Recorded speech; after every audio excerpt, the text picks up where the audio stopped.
하나님께서 지금 이 시점에서 이렇게 쭉 인도하시면서 이렇게 말씀을 살펴보고 있는데요. 제가 안식월 가기 얼마 전부터 뭐에 대해서 지금 이렇게 나누게 하셨냐면, 이렇게 하나님의 인도를 따라가는데 우리가 이 하나님의 인도하심을 올바로 분별하려면 뭐가 중요하냐면 우리의 삶이 하나님의 비전을 쫓는 삶이 되어야 된다는 거예요. 할렐루야. 그러니까 우선 우리가 하나님의 비전을 쫓는 삶이 돼야 하나님의 뒷받침이 있습니다.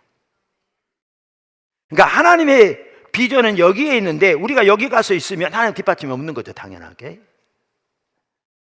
그래서 하나님의 비전을 쫓는 삶이 되어야 하나님께서 말씀 묵상을 통해서든지 아니면 때로는 환경을 통해서든지 때로는 설교를 통해서든지 기도를 통해서든지 다양한 방법으로 우리에게 하나님 뜻을 보이시고 인도해 가실 때 이걸 올바로 분별할 수 있는 거죠.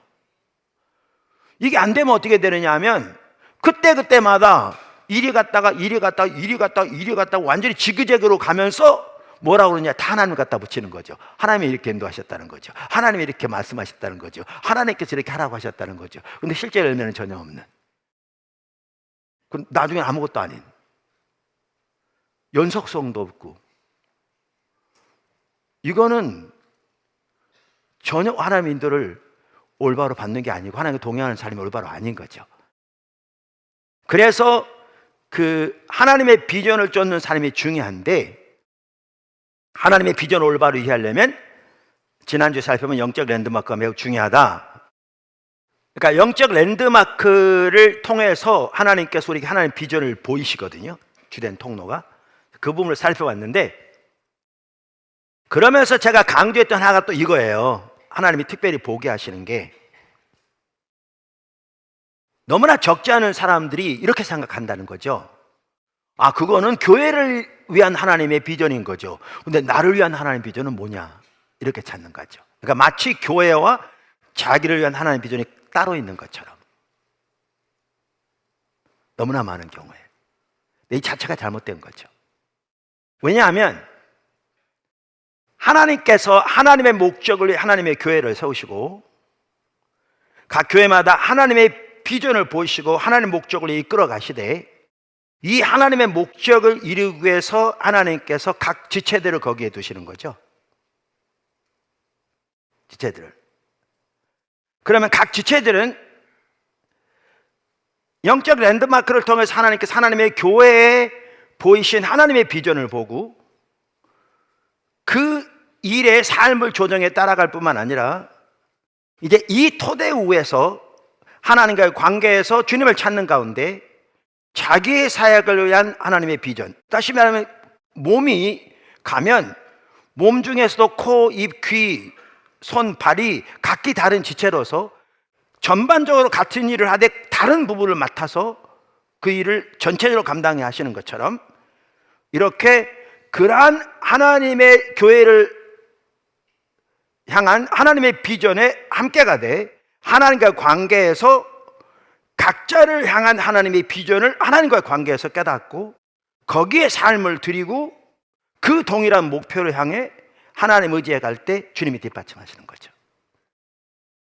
이게 성도들이 살아야 할 삶이거든요. 이게. 근데 오늘 이 부분이 너무 가려져 있어요. 사실 그래서 오늘 그 부분을 살펴보려고 하거든요. 자, 첫째, 교회 중심적 삶. 우리의 신앙이 교회 중심적인 삶인 것은 아무리 강조해도 지나침이 없어요. 또 과거에도 여러 번 살펴보았습니다. 그런데 오늘 이 부분을 살펴보기 위해서도 다시 한번 일부는 살펴보려고 합니다. 왜요? 매우 중요하기 때문에. 제가 말씀드린 대로 그 선교적 교회만 하더라도요, 선교적 교회 혹은 교회의 정체성과 역할을 올바로 이해하려면 구약으로 거슬러 올라가야 되거든요. 마이클 고인이라든가 크리스토퍼 라이트라든가 세계적인 참으로 귀한 학자들도 오늘날 선교적 교회를 말하면서도 구약을 무시하는, 그래서 그 하나님께서 의도하신 교회의 전반적인 정체성을 올바로 이해하지 못하는 부분이 너무 적지 않다, 이렇게 말하고 있거든요. 왜냐하면 신약의 교회는 구약의 이스라엘의 정체성과 역할을 그대로 이어봤거든요. 그대로 이어봤대 이제 달라지는 부분이 있죠. 그게 뭐냐면 하나님의 아들이 이 땅에 오셔서 십자가 부활을 통해서 구속을 성취하시고요, 구약에 예언되어 있는 말세의 하나님의 나라가 임하고요, 말세의 선물인 하나님의 성령이 교회 가운데 부어지는 거죠. 어마어마한 사건들인 거죠. 그래서 신약의 교회는 구약의 정체성과 역할을, 이스라엘의 정체성 역할을 그대로 이어봤대. 이 지금 말씀드린 엄청난 이 사건들을 토대로 한 하나님의 새 백성이거든요, 신약의 교회가. 근데 제가 여러 번 나눴죠. 선교회 나눌 때도 우리는 성경의 이야기를 따라 살아야 한다. 기억나시죠? 이야기란 말은 그냥 뭐 동화를 말하는 게 아니고 메타 내러티브를 말하는 거죠. 큰 이야기. 사람은 누구나 큰 이야기를 따라 살거든요, 그게 정확하게 뭔지를 몰라도. 젊은이들 세상을 즐기는 게 우리 인생이야 그러면서 이 남자 저 여자 뭐죠 번갈아 가면서 뭐 온갖 소위 세상적으로 방탕한 사람들이 그냥 사는 가더도 그들이 가지고 있는 이야기가 있습니다. 그걸 따라 살아갑니다. 이야기 없이 사는 사람은 없습니다. 자, 그런데 성경은 큰 이야기를 담고 있습니다, 나눈 것처럼. 자, 보세요. 성경은 뭐라고 말하고 있는가 하면 유일하신 참 하나님 야훼 하나님이 지금 존재하는 모든 창조 세계를 창조하셨다고 말하고 있습니다. 그리고 인간을 하나님의 형상으로 창조하셔서 모든 창조 세계를 돌보고 보살피고 하나님의 창조의 동역자로서 섬기도록, 그리고 문화를 개발하도록 창조하셨다고 말하고 있고요. 그런데 인간에게 죄가 들어오고 인간이 타락하여 자기가 스스로 자기 하나님 되기를 선택함으로 인간을 통해 죄가 들어옴으로 하나님의 창조 세계 전체가 죄로 오염되게 되었다 말하고 있습니다. 그래서 점점 멸망으로 치닫게 되는 그런 상황에서 하나님께서 하나님의 아들 예수 그리스도 이 땅에 보내서 십자가 부활을 통해 그 모든 죄의 영향력을 지고 가게 하시고 하나님의 구속을 성취하셨다고 말하고 있고, 그래서 예수님의 십자가를 통해 옛 시대를 끝내시고 예수님의 부활을 통해 새 창조의 시대를 여셨다고 말하고 있습니다. 그리고 그 하나님은 이렇게 모든 창조 세계를 창조하실 뿐만 아니라 주도권을 잡으시고 지금 역사를 주관하고 계시고 이렇게 구속을 성취하고 계시며 이 모든 역사를 이루실 동역자라서 하나님께서 한 백성을 세우실 때 아브라함부터 시작해서 이스라엘을 세우시고 이제 참 이스라엘로 예수님이 오실 뿐만 아니라 예수님 아래에 있는 유대인과 이방인을 합한 한 새 백성을 세우셔서 이 하나님의 새 창조 역사에 하나님의 백성을 지금 동역자로 사용하고 계시고, 이 인류 역사는, 우주의 역사는 예수님이 다시 오실 때 완성될 새 하늘과 새 땅을 향해 나가고 있다고 성경은 말합니다. 이게 큰 이야기입니다. 믿으십니까? 우리 기독교인들은요, 이것을 확실하게 믿는 사람들입니다. 여러분이 이걸 안 믿는다면요, 여러분은 완전히 다른 삶을 살고 있습니다. 여기 앉아 있을지 몰라도. 그건 우리 신앙 자체가 아닙니다.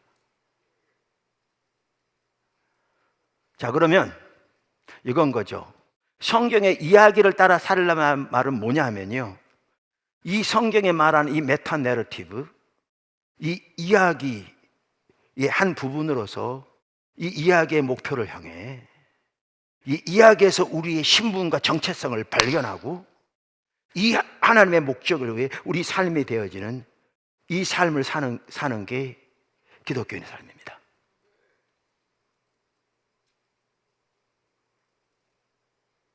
이게 우리 신앙입니다. 그런데 레슬리 뉴비긴이건 누구든지, 뭐 크리스토퍼 라이트건 뭐 톰 라이트건 뭐 누구든지 하나님의 귀한 사람들이 이구동성하는 얘기가 뭐냐면, 이 이야기를 따라 살지 아니하면 성경을 보수 정통으로 믿을지 몰라도 성경의 진리를 파편적으로 조각조각 내가지고 뭐 조직신앙, 뭐 신론, 뭐 성령론, 뭐 확실하게 믿을지 몰라도 또 나름대로 부분적인 윤리적인 삶을 추구할지는 몰라도 성경의 이야기를 따라 살지 아니하면 우리의 삶은 다 다른 거대한 이야기 속에 흡수되어 버려서 주일날 교회는 나올지 몰라도 우리의 삶은 그 이야기를 따라 살게 될 거다, 그 말이죠. 그리고 그 이야기는 반기독교적이고 하나님을 대체하고 대적하는 이야기인 거죠. 이건 우상숭배 삶인 거죠. 오늘날 적지 않은 사람들은 여러분 이 시대, 지금 현대, 이 시대, 현대 시대에 세계적으로 아주 팽배한 사조 내진 사상, 뭐라고 부르든지 중에 하나가 뭐냐? 소비주의입니다. 소비주의, 컨슈머리즘. 모든 것이 소비재가 되는 거죠. 그러면 아까 말한 대로 어떤 사람은 자기는 하나님의 창조자 하나님을 믿는다고 말하고 예수님의 십자가를 믿는다고 말하고 부활을 믿는다고 말할지 모르지만, 적지 않은 사람들이 우리의 신앙을, 자, 소비주의는요, 모든 것이 자기 만족과 유익을 위한 소비재에 불과한 겁니다. 심지어 사람마저도 소비재로 전락합니다. 그러면 어떻게 되느냐면 우리의 신앙마저도 소비재가 되는 겁니다. 마음의 위안을 위한, 필요할 때 도움을 받기 위한. 그러면 그러한 소비재가 되어지면 아까 이 큰 이야기 가운데 하나님이 지금 역사 가운데 어떤 일을 하고 계시고 우리가 하나님의 백성으로서 어떤 위치와 정체성과 역할을 가지고 있고 어디로 부르셨고 우리를 향한 하나님의 계획과 뜻이 무엇인지 이건 전혀 관심이 없는 채 그저 필요할 때 위안받는 것이고 도움 필요할 때 위로받는 것이고 문제가 생기면 그저 기도하면 혹시 응답해 줄지 모르는, 이렇게 전락해버리고 맙니다. 그럼 어떻게 되게요? 바로 이렇게 되는 겁니다. 그 사람은 성경에 말한 아까 제가 말한 내용들을 다 믿는다고 고백할지 몰라도 그는 신앙이 파편화되어서 조각되어서 그의 신앙생활은 주일날 교회 올 때 하는 그것에 불과한 것이고 그의 삶 전체는 세계에 널리 퍼져 있는 반기독교적인 사상 속에 흡수되어져서 그것을 따라 살아가고 있는 겁니다. 완전한 우상숭배. 그러면서 기독교인이라고 합니다. 그리고 그런 사람을 통해 하나님이 함께 하실 리가 없고요, 그런 사람을 통해 하나님 뜻이 이루어질 리가 없습니다. 이런 사람들 오늘날 절대 적지 않습니다. 말로는 기독교인이라고 그러면서 예수님을 주님이라고 고백한다고 하면서. 자, 이러한 것을 먼저 토대하고 아까 성경 이야기를 보시면 이제 뭘 볼 수가 있냐면요, 하나님은 맨 처음부터 심지어 구약의 이스라엘부터 공동체로 부르셨습니다. 그러니까 하나님은 구약의 이스라엘 백성들부터 개별적인 이스라엘 백성들을 애굽에서 건져내서 개별적인 사람들의 모임으로 만든 것이 아니라 이스라엘 나라를 구원해서 이 땅에 하나님을 대변할 나라를 세우셨습니다. 공동체.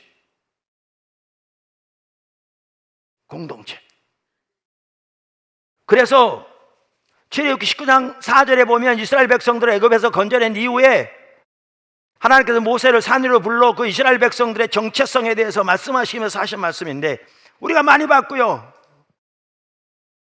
이렇게 말합니다. 4절, 내가 애굽 사람에게 어떻게 행하였음과 내가 어떻게 독수리 날개로 너희를 업어 내게로 인도하였음을 너희가 보았느니라. 세계가 다 내게 속하였나니 너희가 내 말을 잘 듣고 내 언약을 지키면 너희는 모든 민족 중에서 내 소유가 되겠고 너희가 내게 대하여 제사장 나라가 되며 거룩한 백성이 되리라. 여러분, 이때도 하나님은 구약에서도요, 예를 들면 블레셋 사람들의 신이 있었고 아말렉 사람들의 신이 있었습니다. 그런 것처럼 구약의 이스라엘의 신이 야훼, 이렇게 구약에서부터 하나님은 한 민족이나 족속의 신이 된 적이 없습니다.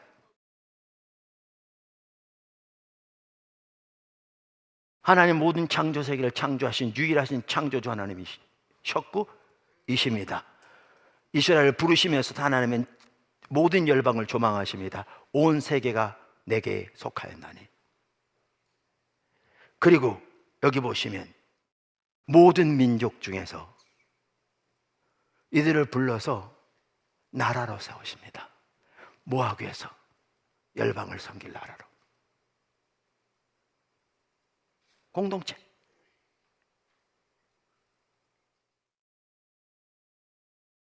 그뿐만이 아닙니다. 신약의 교회의 역할과 정체성을 볼 수 있는 구약의 매우 중요한 구절 중에 하나가 신명기 4장이라고 말씀드렸습니다.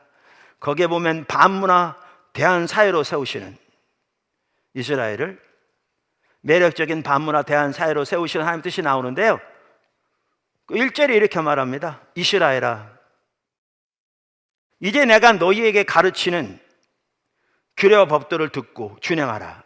너희에게. 많은 학자들이 이렇게 얘기합니다. 여기에 중요한 것이 너희라는 복수라는 거죠. 다시 말하면 하나님은 이 말씀을 이스라엘 각 개인에게 하시지 않았다는 겁니다. 당연히 개인도 해당되는 거죠. 하나님은 근본적으로 이 말씀을 이스라엘 백성 전체에게 하셨다는 겁니다. 전체에게. 그래서 이 말은 각 개인이 지켜야 할 말이기도 하지만 1절에 이스라엘 내가 너희에게 복수로 반복적으로 계속 읽어보시면 나오는 것처럼 하나님은 이제 이스라엘 백성들에게 그들이 들어가는 가나안 땅의 여러 나라들과는 대조되는 사회, 나라를 세울 것을, 형성할 것을 말씀하고 계신 거죠. 나라를. 그래서 하나님은 이스라엘이 주변 나라들과는 대조되는 사회, 반문화 대한 공동체가 될 것을 말씀하고 계신 것입니다.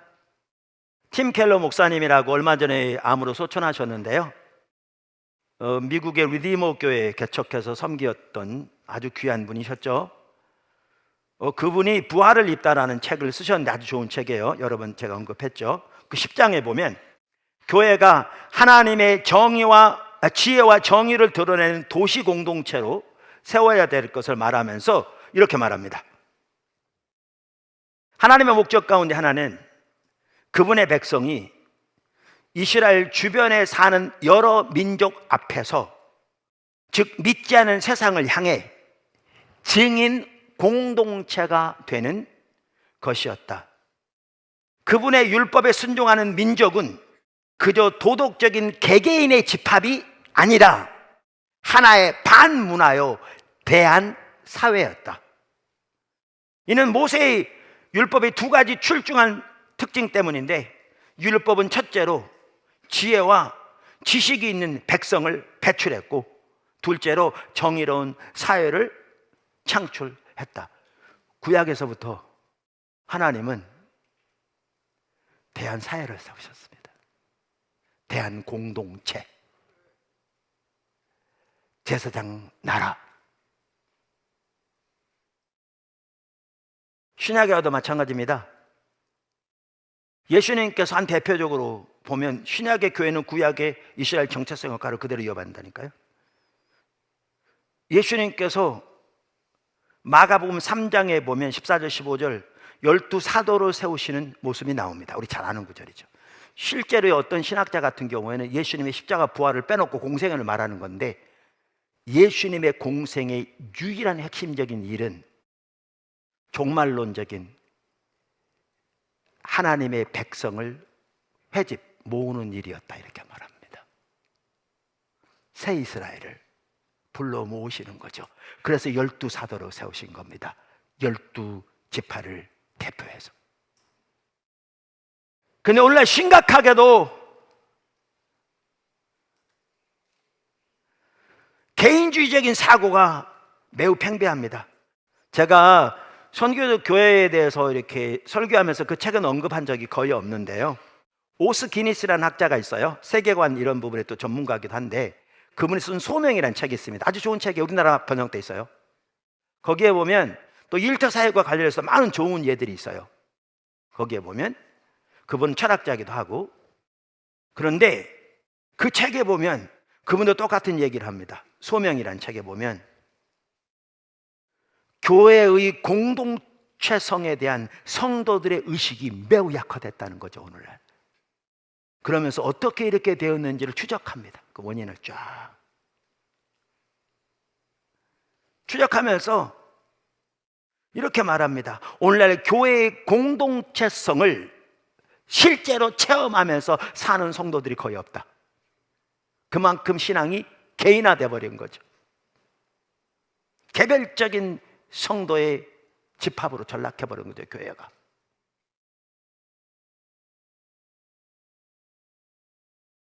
그러면서 그는 이렇게 말해요. 그 책 206쪽에서. 그러나 예수님의 부르심은 이 모든 현대적 추세와 정면적으로 충돌한다. 그 부르심은 불가피하게 공동체적 부르심이기 때문이다. 예수님이 부르심은 교회를, 그러니까 예수님이 산 위의 도시라고 그랬잖아요.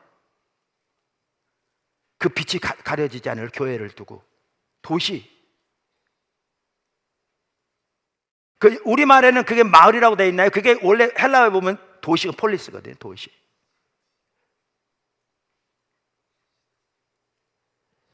그래서 이렇게 예수님의 부르심은 불가피하게 공동체적 부르심이기 때문에 지금 오늘날 팽배해 있는 모든 현대적 추세와는 정면적으로 충돌한다는 겁니다. 그러면서 그는 계속해서 이렇게 말합니다. 207쪽에서 교회 이야기는 이스라엘 이야기처럼 한 백성의 이야기이지 그저 개개인들의 이야기가 아니다. 성경은 하나님이 출애굽 이전 시대에 개인과 가족을 부르신 사건을 기록하고 있다. 아브라함 부르신 그 가족을 부르신 사건을 말하는 거죠. 그러나 이스라엘 백성이라는 용어는 출애굽기에 처음으로 등장한다. 그 동일한 개인들과 가족들의 후손이, 아브라함과 그 자손들의 가족들의 후손이 해방과 언약의 행위에 기초해 이제는 하나의 백성이요 하나님의 공동체로 융합된다.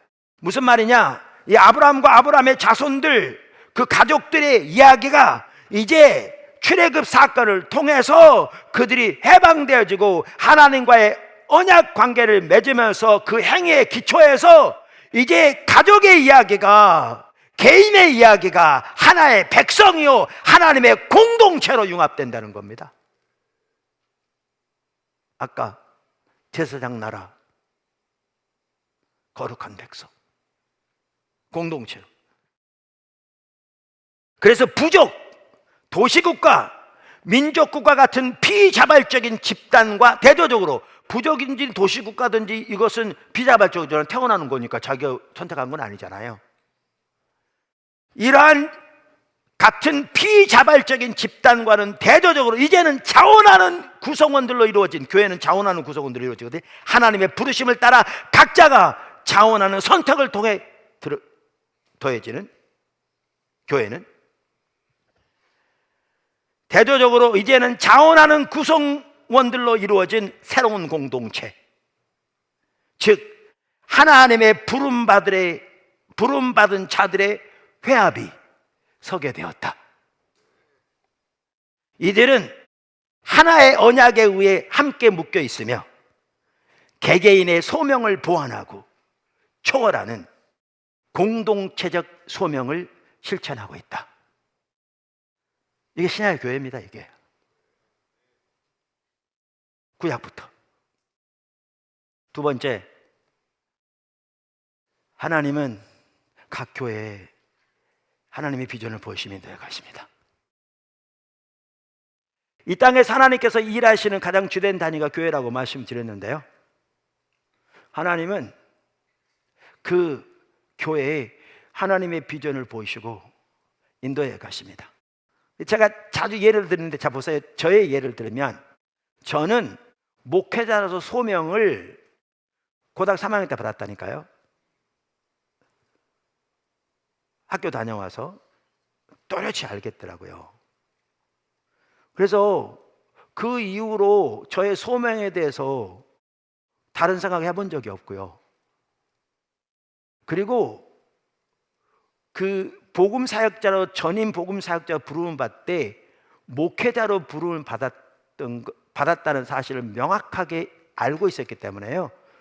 주변의 권유에도 불구하고 교수가 될 생각은 해본 적이 없어요. 지금까지도. 그런데 제가 1990년 이전에는 하나님의 비전이 저에게 보이지 않았어요. 방랑자였죠. 여러 번 나눈 것처럼. 신실하게 소명 감당했어요. 복음 전하고 교회 주님의 이름으로 세우기 위해서 힘쓰고 밤낮으로 기도하고 성도들 신방하고 전도하고 열심히 봉사했어요.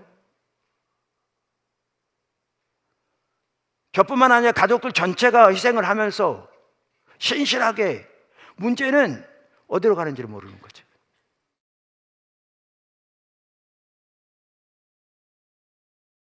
비전과 관련해서 어떤 사람이 사람을 네 종류로 나누는데 그 중에 하나가 방랑자인데, 제가 가끔 그런 예를 들거든요. 태평양에서 어떤 사람이 부지런히 노를 절어가고 태풍을 만나면 싸우고 해서 열심히 싸우고 열심히 가는데 어디로 가는지 모른다. 딱 그런 삶이거든요. 그러니까 나름대로 성경적으로 설교하고 열심히 신실하게 섬기고 그럴지 모르지만 어디로 가는지 모르니까 주님의 뒷받침이 거의 없는 거죠. 그런데 나중에 주님을 집중적으로 찾는 가운데 교회 회복과 하나님의 부흥에 대한 하나님의 비전을 또렷이 보이시더라고요. 그래서 제가 말씀드렸잖아요. 이게 보인 뒤로 미국에서 저에게 담임 목사로 오라고 한인교회에서 초빙이 왔다니까요. 성도만 해도 한 200명쯤 되고 청장년, 자가 건물이 있고 학군도 매우 좋은 사택 자가용 줄 테니까 담임 목사로 오라고. 내가 단 1초도 안 망설였다니까요. 왜요? 하나님께서 부르시는 비전과 달랐어요. 지난번에 말씀드렸잖아요. 그 당시에 포도나무 교회가 분당에서 개척되어질 때 바로 맞은편에 큰 교회가 있었고요. 바로 옆 같은 블락 내에 우리 교단에 큰 교회가 있었고요. 어떤 다른 교회는 극성맞게 본고 하나에다 여자 전사 한 명씩 묶어가지고 심지어 교회 입구까지 차를 세워서 들어온 사람들 끌고 자기 교회로 데려가는.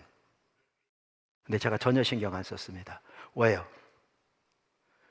우리 교회를 사역을 위한 하나님의 비전이 또렷이 보였으니까요. 거기 갈 사람은 거기 갈 거고 여기 올 사람은 여기 올 거고요. 여러분, 포도나무 교회는 포도나무 교회가 되면 됩니다. 다시 말합니다. 포도나무 교회는 포도나무 교회가 되면 됩니다. 우리는 우리의 사역은 하나님의 비전을 따라 신실하게 포도나무 교회가 되어야 우리의 존재 가치가 있습니다. 그리고 각 교회를 부르신 그 하나님의 비전에 충실해야 전반적인 하나님의 뜻이 이루어집니다. 숫자가 2배, 3배, 10배가 모인들 우리의 사역을 위한 하나님의 비전이 소홀히 되고 그게 이루어지지 않는다면 우리는 실패한 것입니다.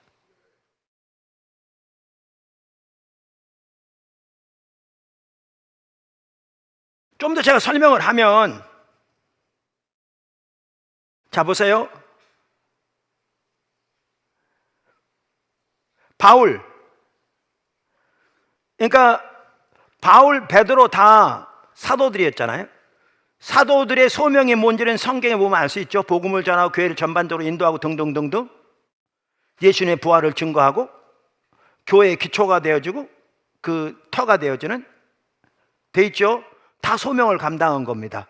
그런데 문제는 뭔지 아십니까? 베드로를 위한 하나님의 비전과 바울을 위한 하나님의 비전이 달랐습니다. 달랐어요.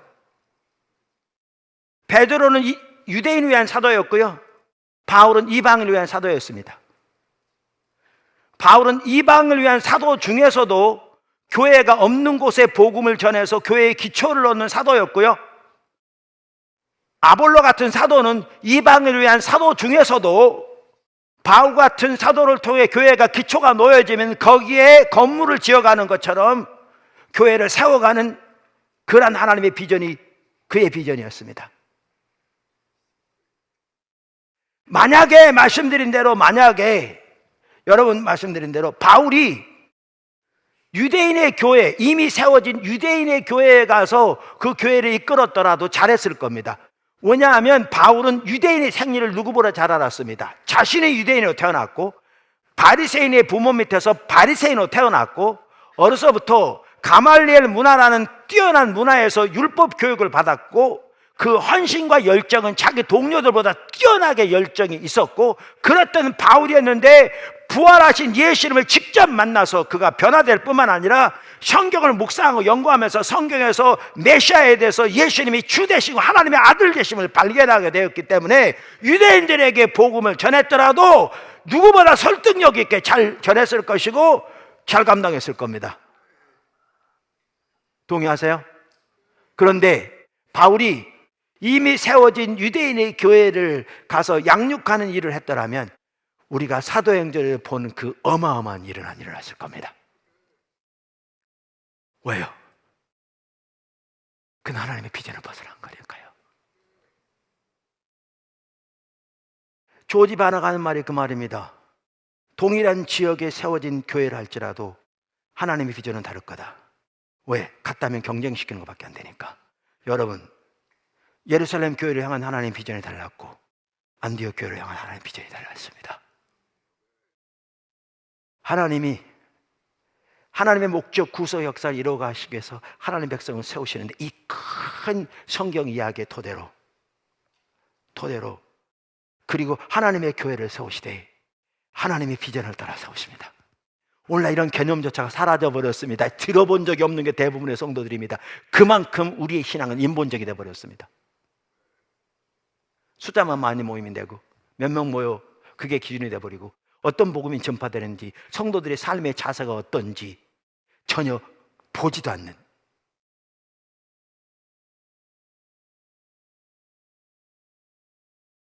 그리고 성도들이 뭐 좋은 차를 타고 다니고 뭐 돈 많은 사람은 많은 성공한 것처럼 그들이 어떻게 돈을 벌었고 그들의 삶의 자세가 어떻고 하나님께 대한 진정한 헌신이 어떻고 삶의 목표가 어떤 것을 이만큼도 쳐다보지도 않는,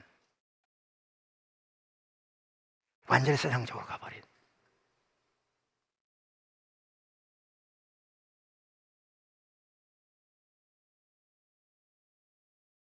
자, 그래서 하나님께서 각 교회를 하나님의 비전을 따라 세우십니다.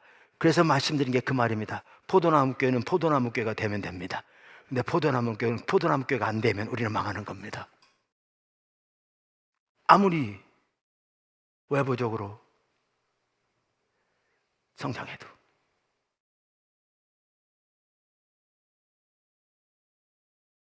큰 세 번째, 각 성도는 교회를 향한 하나님의 비전을 보고 그 토대로 하나님과 관계에서 자신의 사역을 향한 하나님의 비전을 발견해서 거기에 헌신해야 합니다. 아까 제가 말씀드렸죠? 하나님의 교회를 세우시고 교회마다 하나님께서 하나님 비전을 주신다. 그리고 하나님 하신 일이 뭔지 아십니까? 이 일을 위해서 하나님께서 각 지체를 교회에 두십니다. 어디요? 고린도전서 12장 18절에 나와 있습니다. 교회를 그리스도의 몸이라고 말하면서 이렇게 성경은 말하고 있습니다. 하나님은 여기 보시면 그러나 이제 하나님이 하나님이 그 원하시는 대로, 누가 원하시는 대로? 하나님이 원하신 대로 지체는 각 성도를 가리키잖아요. 지체를 각각 몸에, 여기 몸은 뭘 가리킵니까? 교회입니다. 교회 몸에 두셨으니.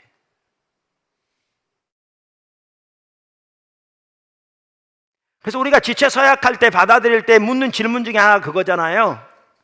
당신은 하나님의 교회인 포도나무 교회에 속하게 계심을 분명히 믿습니까? 라고 묻잖아요. 제가 다른 질문할 때는 그냥 묻는데요, 그 부분에 특별히 분명이라는 단어를 제가 집어넣어서 물을 겁니다. 분명히 믿습니까? 주님이 너 따라왔냐? 그 얘기예요. 왜? 주님이 아까 보세요, 구약에서부터 어떻게 일하고 계신지 이 큰 하나님의 이야기를 따라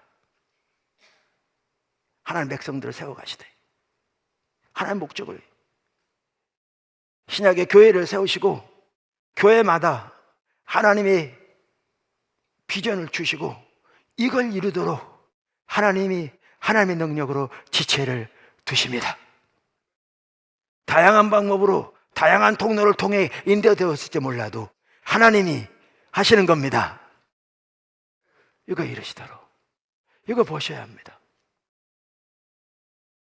여러분 모두가 이걸 보셔야 합니다. 이게 하나님이 일하시는 방법입니다. 그냥 교회에 등록서 서놓고 저기 올라갔다고 그게 성도가 아닌 거죠. 이름 치면 교회 주소록에 이름 들어있다고 되는 게 아닌 거죠. 이 목적을 위해. 자, 그럼 이렇습니다.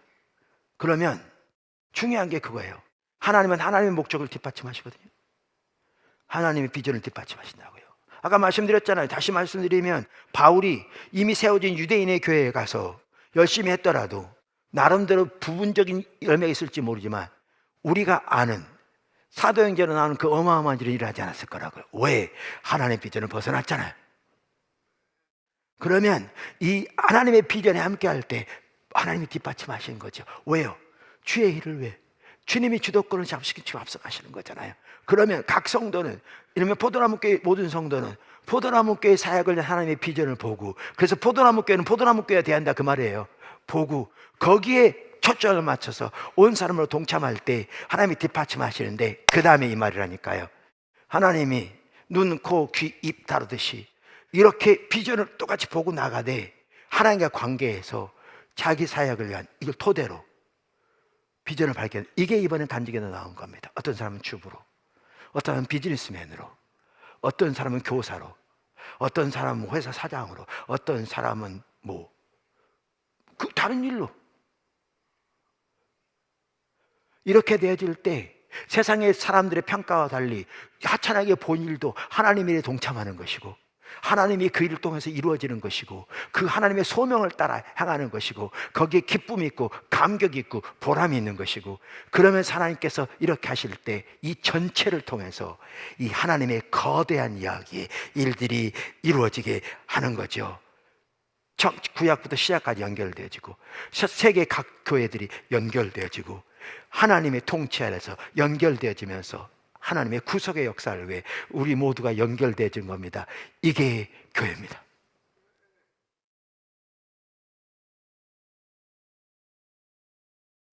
이게 교회입니다. 그리고 그렇게 나갈 때 주님이 뒷받침하실 겁니다. 두고 보십시오. 사업에서 뒷받침하실 것이고, 이렇게 하나님의 비전을 따라, 그리고 그 안에서의 자기 사역을 위한 비전을 따라 그것이 무엇이든지 이렇게 갈 때 주님이 뒷받침하신 것이고, 이 모든 것들을 통해 주님이 뜻이 이루어지고 주님의 나라 확장되어지고 주님의 기쁨이 우리에게 넘치는 겁니다. 이게 우리 신앙입니다. 일을 하더라도 이런 관점에서 우리가 일을 해야 합니다.